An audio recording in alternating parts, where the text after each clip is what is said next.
ये अपना chapter 3 decision making instructions. So basically अपने इसी चैप्टर में आज हम अपने इफ़ और एल्स जो इफ़ एल्स स्टेटमेंट्स होती हैं उसको भी समझेंगे।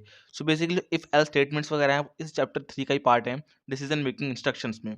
सो बेसिकली चैप्टर ये कहता क्या है? सपोज आप अपनी लाइफ में देखते हैं कि आपके पास कभी ऐसी सिचुएशन आ जाती है जिसमें आपको कुछ चूज़ करना पड़ जाता है, मतलब डिसीजन लेना पड़ जाता है कि मैं ये करूँ या वो करूँ।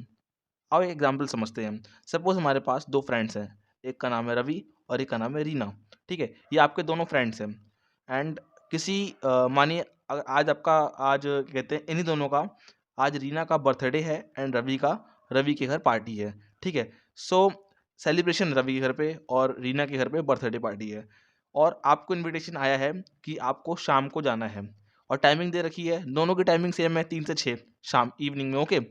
सो आपके पास अब माइंड में स्ट्रक करेगा क्या कि आपके दोनों फ्रेंड्स हैं, एक का नाम है रवि, एक का नाम है रीना। दोनों के घर में पार्टी है, रीना की बर्थडे पार्टी है एंड रवि की कुछ सेलिब्रेशन है घर पे और टाइमिंग दोनों की सेम है 3 to 6 PM। सो आप बेसिकली उस टाइम क्या सोचेंगे कि मैं किसकी बर्थडे पार्टी में, किसके सेलिब्रेशन में जाऊँ? दोनों में से किसके यहाँ जाऊँ मैं? अगर मैं एक के जाऊँगा तो दूसरा रूठ जाएगा, अगर मैं दूसरे के जाऊँगा तो पहला रूठ जाएगा। सो आप क्या करेंगे? ऐसी कंडीशन में आप अपने मन में सोचेंगे। इसी को कहते हैं आपका डिसीजन लेना।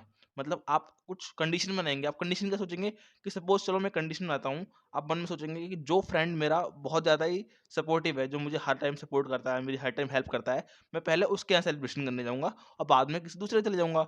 सो आप इस तरीके से सोचेंगे मन में कि क्यों ना मैं मेरा फ्रेंड अगर रवि है, जो मेरा बहुत बेस्ट फ्रेंड है, इतना से अच्छा फ्रेंड है और हर टाइम मेरी हेल्प करता है, सो बहुत सपोर्टिव है, तो मैं काम करता हूँ कि 3 से 4 उसके यहाँ चले जाता हूँ और 4 से 5 उसके यहाँ चले जाऊँगा रीना के यहाँ। सो आपने यहाँ पे क्या करा? यहाँ पे प्रायोरिटी दी आपने अपने बेस्ट फ्रेंड को, ठीक है? सो आपको जो ये प्रायोरिटी देना होता है, ये एक कंडीशन है।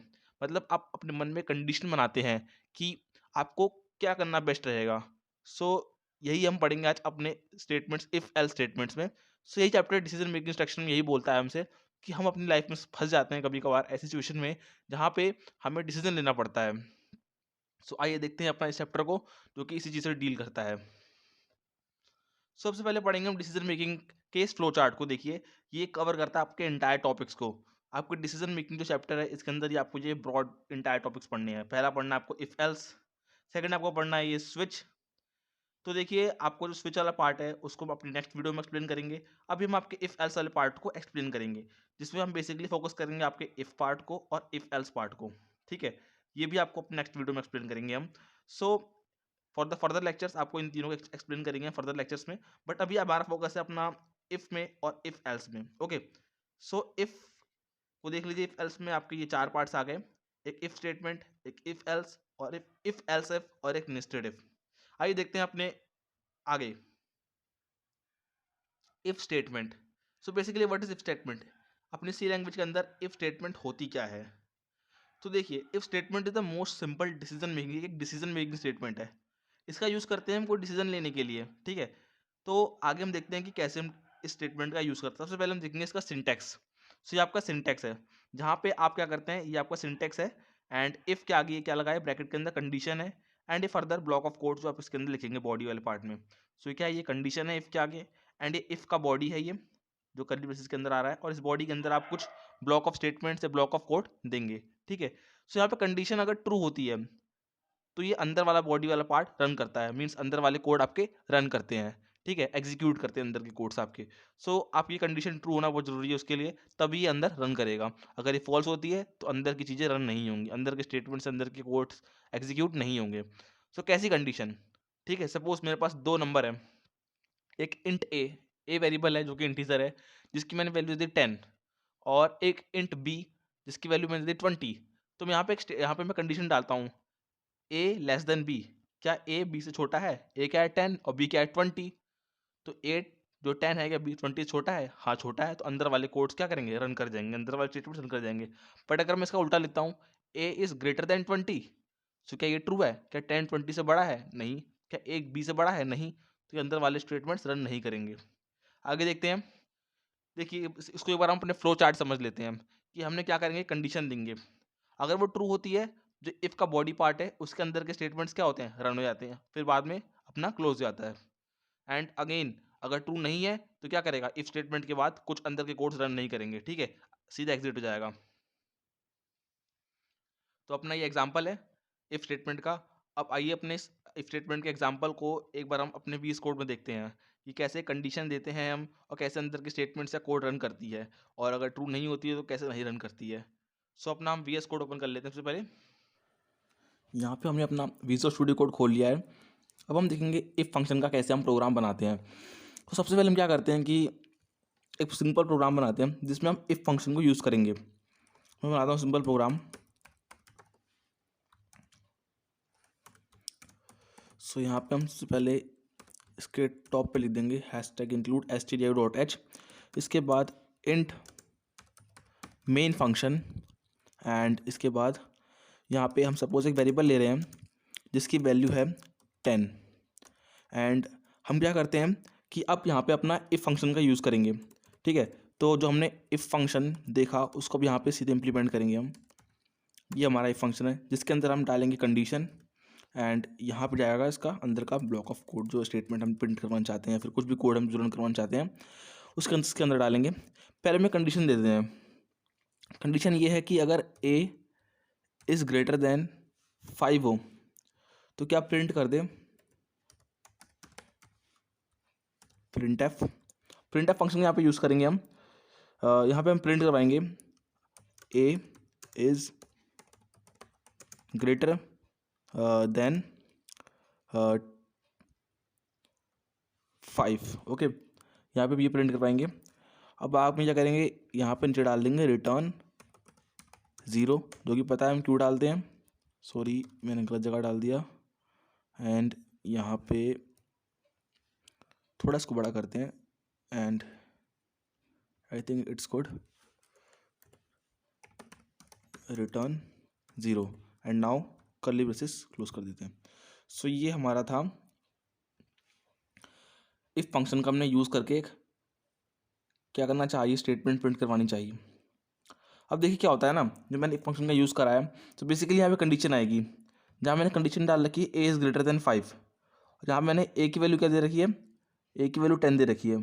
तो क्या a 5 से बड़ी है? हाँ बड़ी है। अब जब ये ट्रू है, जब ये कंडीशन ट्रू है तो इसके अंदर ये का जो ये ब्लॉक ऑफ कोड है ये रन कर जाएगा, मतलब स्टेटमेंट रन कर जाएगा। तो अंदर क्या हो रहा है, प्रिंटफ फंक्शन क्या कर रहा है, जो प्रिंट कर रहा है a इज़ ग्रेटर देन 5। अगर ये फॉल्स होती कंडीशन देन ये अंदर रन नहीं करता। ओके,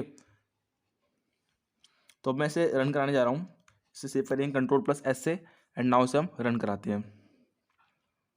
1 मिनट, यहाँ पे हमें कुछ प्रॉब्लम दिखा रहा है। बेसिकली जो प्रॉब्लम है यहाँ पे हमने एक्स्ट्रा डाला है, इसको काटना पड़ेगा। एंड नाउ वापस आएंगे ऊपर अपने कोड पे, एंड Ctrl+ से सेव कर लिया हमने, एंड नाउ रन करते हैं इसको हम। तो देखिए प्रिंट होकर आ गया क्या, a is greater then 5।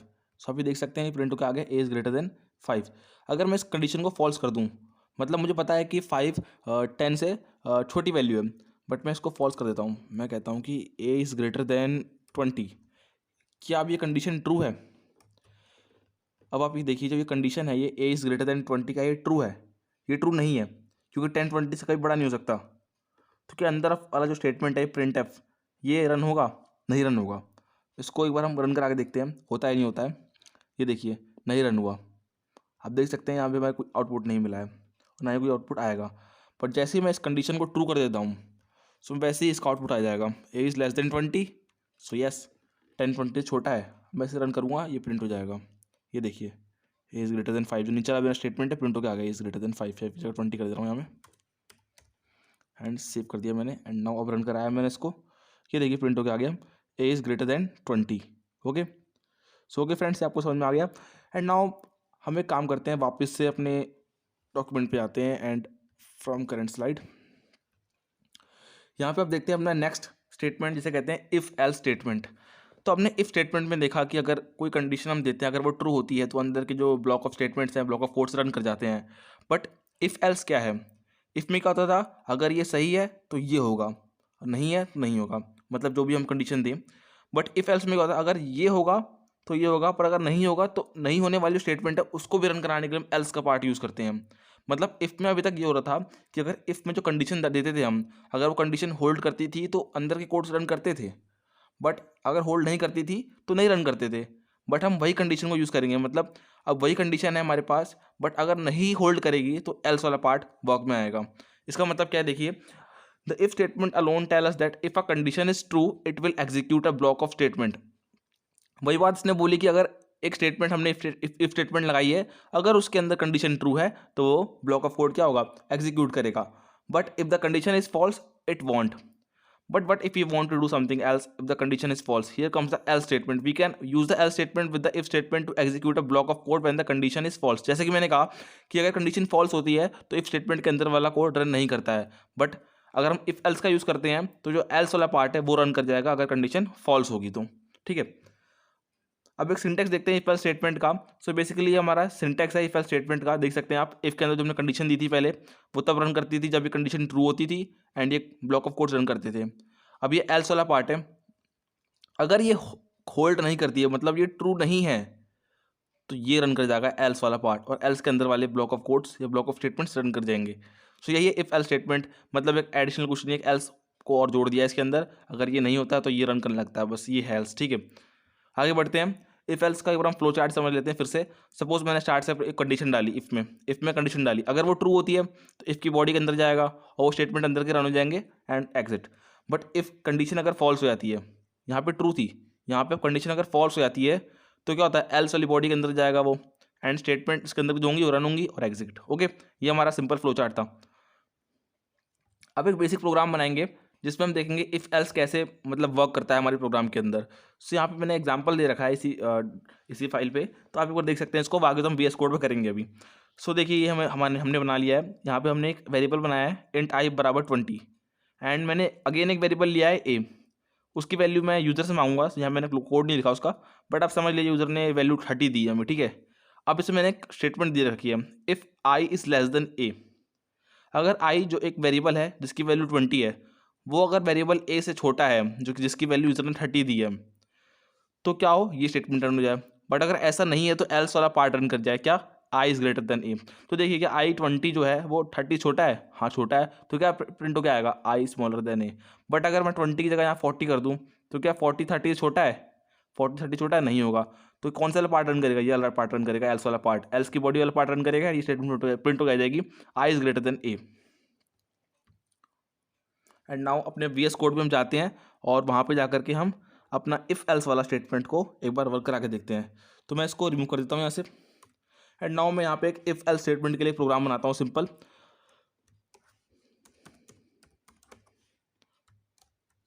Hashtag include stdio.h, sorry mistake हो गई। एंड यहाँ पे हम करते हैं, बड़ी मिस्टेक हो रही है, इंट मेन फंक्शन। एंड यहाँ पे हम लेते हैं कोई वेरिएबल ए, सपोज उसकी वैल्यू मैंने 10 ले ली। एंड एक वेरिएबल बनाता हूँ मैं बी, जिसकी वैल्यू मैंने कोई भी वैल्यू 5 ले ली मैंने अगेन। ओके, एंड नाउ मैं क्या करता हूँ कि इफ़ एल्स को मुझे यूज़ में लाना है, तो मैं क्या करता हूँ, इफ़ नाम का एक कंडीशन लगाता हूँ, इफ़ स्टेटमेंट यूज़ करता हूँ, जिसमें मैं कंडीशन डालता हूँ अगर A is less than B तो प्रिंट हो जाए। ज़रूरी नहीं कि आप सिर्फ इसके अंदर प्रिंट ही करवाएंगे स्टेटमेंट को, आप कुछ भी करवा सकते हैं, आप कोई भी कोड्स में लिख सकते हैं और उसको रन करवा सकते हैं। ठीक है, मैं बेसिकली आपको समझाने के लिए प्रिंट एफ का यूज़ कर रहा हूँ। तो मैं प्रिंट करवाता हूँ यहाँ पे A is less than B. Okay, and अगर ये इसको वैसे भी कमेंट आउट हो, कोई दिक्कत नहीं है, इसको रिमूव कर देते हैं फिर भी हम। एंड नाउ अब मैं एल्स पार्ट को लिखूँगा, अगर ऐसा नहीं होता है तो क्या हो, print F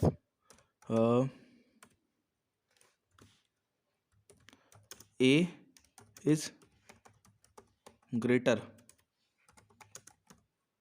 then B.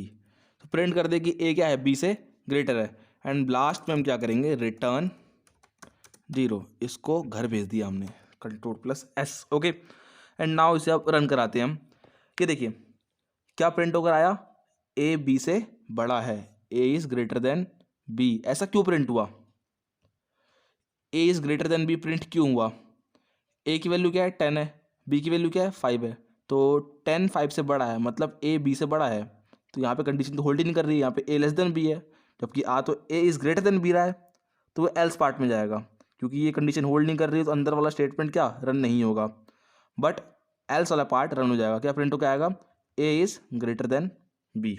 Okay, हम एक और इफ़ एल्स के लिए बनाते हैं प्रोग्राम, बट इस बार हम क्या करेंगे कि जो इनपुट है वो हम यूज़र से लेंगे। ओके, चाहे तो हम यहाँ पे भी इम्प्लीमेंट कर सकते हैं, कुछ चेंजेस कर सकते हैं, जैसे मैं यहाँ पे 10 की जगह 5 कर दूँ, एंड यहाँ पे मैं बी,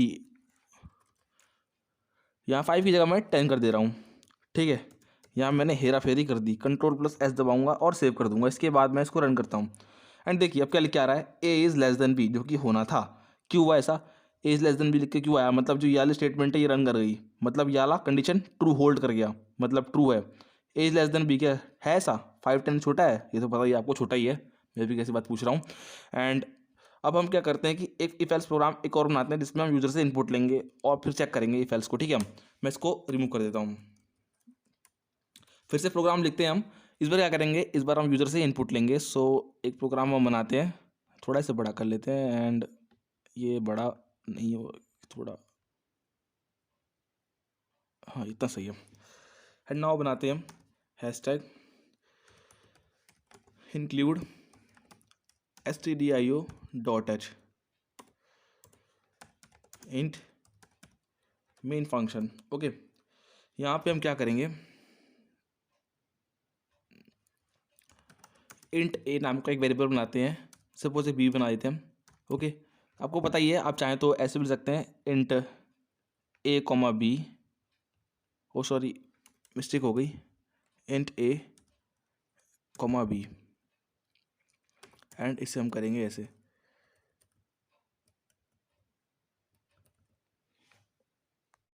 तो चलिए हम सिंपल एक प्रोग्राम बनाते हैं जिसमें हम यूज़र से इनपुट लेंगे, हैशटैग इंक्लूड stdio.h। वैसे आप कमेंट करके बताइएगा कि आप कौन सा सॉफ्टवेयर यूज़ करते हैं अपने, मतलब कौन सा कंपाइलर आप यूज़ करते हैं, आप VS कोड यूज़ करते हैं या फिर आप सी टर्बो यूज़ करते हैं, वैसे बहुत पुराना हो चुका है। एंड इंट मेन फंक्शन यहाँ पे हमने कर लिया, एंड यहाँ पे हम क्या करते हैं, एक वेरिएबल बनाते हैं इंट ए। ओके, एक और वेरिएबल बनाते हैं हम इंट बी नाम से, भी ऊपर लिख देता कोई बात नहीं, मैंने लिख दिया। And int A int B नाम से मैंने दो वेरिएबल बना लिए। अब मैं इसके अंदर वैल्यूज़ यूज़र से डलवाऊंगा। सो मैं इसके लिए क्या करता हूँ, यूज़र को एक नोटिफिकेशन भेज देता हूँ, sir give me the values for a, give me A value. Okay, and इसके लिए मैं स्कैनर फंक्शन का यूज़ करूँगा, पता ही है क्यों यूज़ करूँगा मैं। एंड यहाँ %d, क्योंकि मैं एक इंटीजर वैल्यू ले रहा हूँ जो कि किस पते पे जाकर स्टोर होगी, वो होगी एड्रेस ऑपरेटर ए। एंड वापस से हम एक नोटिफिकेशन भेजेंगे जिसमें हम सर से कहेंगे कि भाई बी के लिए वैल्यू दो भैया, मैडम, सर को ही नहीं मैडम को भी कॉल करते हैं, हम कहते हैं कि give the value for B, give B value. And यहाँ पे हम इसे स्कैनर फंक्शन का यूज़ करेंगे वापस से। मैं इसे कॉपी कर लेता हूँ, उससे बढ़िया, %d एड्रेस ऑपरेटर ए। ओ इतने में लिख भी देता मैं, Ctrl+C Ctrl+V, यहाँ पे एड्रेस ऑपरेटर बस बी लग जाएगा क्योंकि बी के पते पे इसको लेना है। एंड लास्ट में ये, अब क्या करते हैं हम, देखिए पहले तो छोटा करते हैं इसको थोड़ा, तो छोटा भी नहीं, इतना भी नहीं, इतना सही है हाँ। एंड थोड़ा सा काटते हैं। एंड नाउ क्या करेंगे हम, देखिए यहाँ पे हम करेंगे इफ़ एल्स फंक्शन का यूज़। ओके, मैं यहाँ पे इफ़ की कंडीशन लगाता हूँ। अब मैं कंडीशन क्या दूंगा, देखिएगा, इफ़ ए प्लस बी, नहीं मैं यहाँ पे काम करता हूँ, सबसे बढ़िया एक सम नाम का वेरिएबल बनाता हूँ, इंट ऊपर बना लेता हूँ मैं, जिसमें मैं ए प्लस बी का एडिशन शो कराऊंगा, इंट सम बराबर ए प्लस बी। एंड अगेन क्या करा मैंने, सम ए प्लस बी बना करके मैंने जो ए बी की जो वैल्यू आएगी वो इसमें चली जाएगी सम में। ठीक है, एंड यहाँ मैं सम को सीधे कॉल कर सकता हूँ डायरेक्ट। इफ़, थोड़ा मैं इसको ऊपर कर लेता हूँ, एंड नाउ यहाँ पे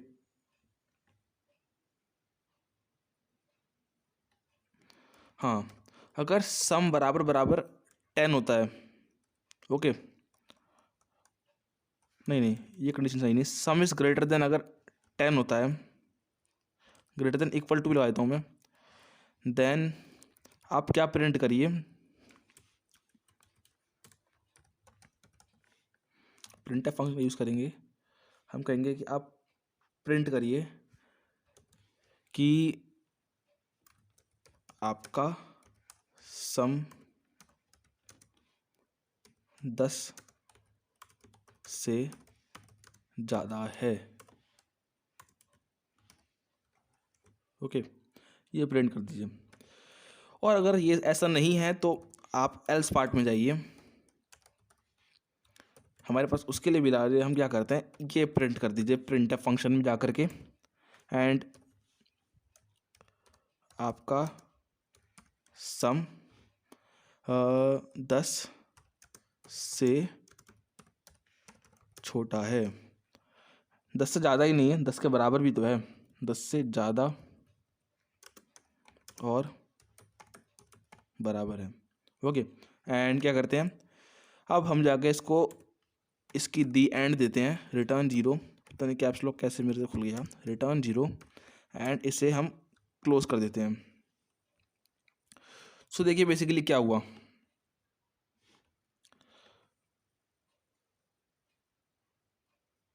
मैंने क्या करा कि एक ए और बी नाम का वेरिएबल बनाया, मैंने ए प्लस बी, मैंने क्या करा, एक और बनाया, मतलब एक सम नाम का वेरिएबल बनाया, उसमें ए प्लस बी स्टोर करा लिया मैंने, जो ए में वैल्यू आएगी बी में वैल्यू आएगी, कॉरस्पॉन्डिंगली वो सम में जाके स्टोर हो जाएगी, जो कि इंटीजर टाइप का है, ओके। एंड नाउ यहाँ मैंने वैल्यूज़ ले ली, अब मैंने कंडीशन लगाई है इफ़ में, ठीक है। कंडीशन ये है कि अगर ए प्लस बी का जो सम आता है वो अगर 10 से बड़ा या 10 के बराबर आता है तो ये प्रिंट हो जाए। अगर ऐसा कंडीशन ट्रू नहीं होल्ड करती है, मतलब ये कंडीशन अगर ट्रू नहीं होती है, इसका मतलब कि अगर ये ऐसा होल्ड नहीं करता है, या फिर कह दूं मैं कि अगर ये कंडीशन ट्रू नहीं है तो आप ये प्रिंट कर दीजिए, ठीक है। सो देखते हैं क्या होता है। अब नाउ मैं क्या करता हूँ, इसे रन करता हूँ यहाँ पे, एंड नाउ मुझसे कह रहा है give me the value, sir give me the value. थोड़ा सा मैं ऊपर कर लेता हूँ, एंड यहाँ मैं इसे वैल्यू देता हूँ, यहाँ मैंने इसे वैल्यू दी 12, एंड नाउ मुझसे अगेन पूछ रहा है madam give B value, sorry मैं ये नहीं हूँ, 1 डाल देता हूँ, एंड ये क्या हुआ, इसका सम क्या दिखा रहा है, ये आपका सम 10 से ज़्यादा और बराबर है, इसका मतलब मेरी वाली कंडीशन इसने मान ली। कौन सी, मैं इसको ज़रा काटता हूँ, ये वाला, तो ये कंडीशन ट्रू कर गई, मतलब मैंने जो वैल्यूज़ दी थी वो वैल्यूज़ क्या थी, वो वैल्यूज़ थी, एक तो पहली जो वैल्यू दी थी मैंने वो थी 12, सेकंड वैल्यू मैंने दी वो 2, दोनों का सम हुआ 14 जो कि 10 से ज़्यादा है, उसके बराबर जो मैंने कंडीशन डाल रखी है उसके बराबर या बड़ी, तो ये मतलब ये कंडीशन मेरी रन कर गई। बट